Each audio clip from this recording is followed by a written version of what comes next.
So children, today we are going to study about the mechanism of gaseous exchange, which is divided into three parts, and the three parts are inhalation, exchange of O2 and CO2 in alveoli, and exhalation.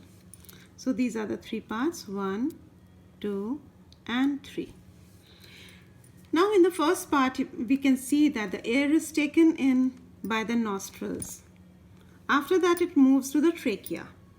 After that the chest cavity enlarges. Then air is sucked into lungs by the process of, that is whole includes inhalation.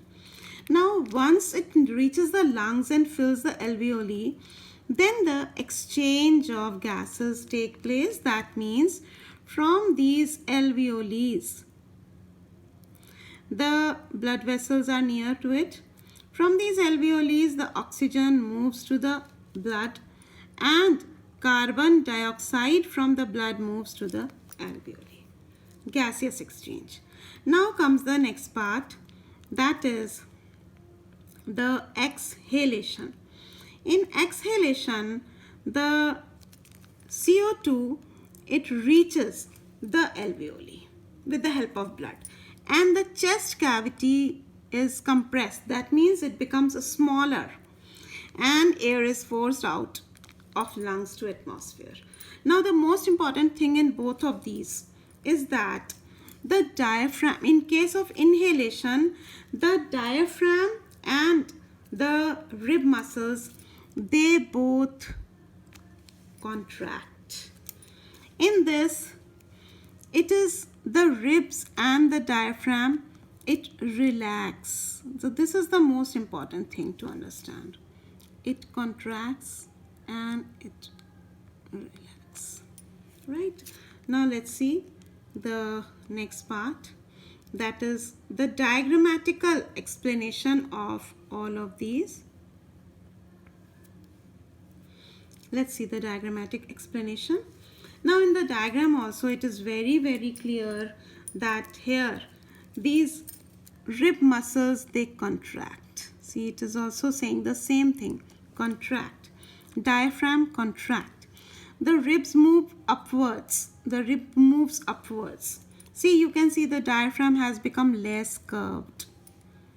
So this increases the chest cavity and the air moves inside. But in the other case, in exhalation, the ribs, they move downwards, diaphragm relaxes, rib muscles relax. Because of this, the chest cavity becomes smaller and the diaphragm becomes more round over here. Okay, so this is how we can understand it with the help of diagram, that how the inhalation and the exhalation process, it takes place. Now let's move to the next topic. The next topic is the activity to prove that CO2 is evolved during respiration. For this we take two test tubes which are filled with lime water, and in one of the test tube we are going to introduce normal air with the help of the syringe, while in the other one we will introduce the air from our mouth.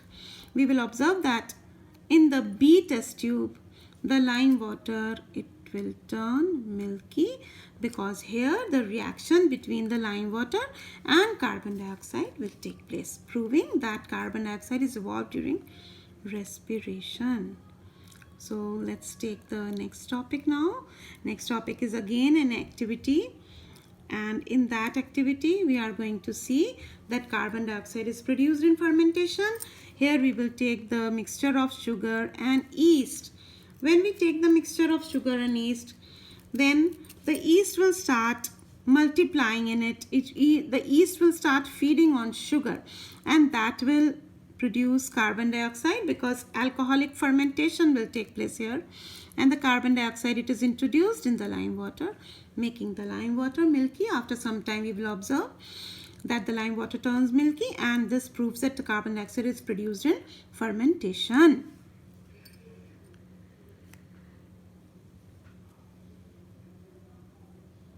Let's see the next topic now. The next topic is rate of breathing in fishes is faster. Rate of breathing in fishes is faster. Let us compare it with humans.